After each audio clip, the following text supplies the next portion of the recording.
আজ দেখাবো একটা মাটির জিনিসকে কত সুন্দর করে সাজানো যায়। তো চলো দেখাই। প্রথমে দেখো আমি সাইডগুলো এরকম সাদা দিয়ে ডিজাইন করে নিয়েছি, আর থালার মধ্যে একটা ফুল এঁকে নিয়েছি।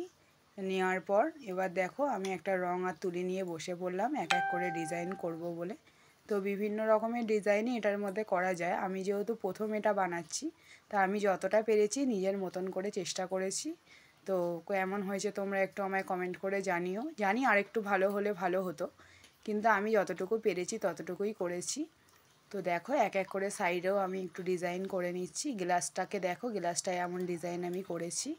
আর এটা কমপ্লিট হওয়ার পরে কেমন লাগছে চলো তোমাদেরকে একটু দেখাই। তো দেখো এরকমভাবে করেছি আমি। আর একটা কারণবশতই এটা আমি এনেছিলাম, তো সেই কারণটা তোমাদেরকে পরের ভিডিওতে আমি জানাবো যে কেন এগুলো আমি এনেছি। তো এই যে ফাইনাল লুকটা আমার এরকম। পছন্দ হলে সবাই একটা লাইক করে দিও। তো চলো আজকের মতন তোমাদেরকে টাটা বলি। পরের ভিডিও আসছে নতুন বড় ভিডিও, সেটাও তোমরা দেখতে পাবে যে আমি এগুলোতে কি কি করে ডেকোরেশন করেছি, কি না কি দিয়েছি, এগুলোও দেখাবো। আর সামনেই আরও বড় ভিডিও তোমাদের সামনে আসবে। তো চলো আজকের মতন টাটা, দেখা হচ্ছে নেক্সট ভিডিওতে। চলো বাই।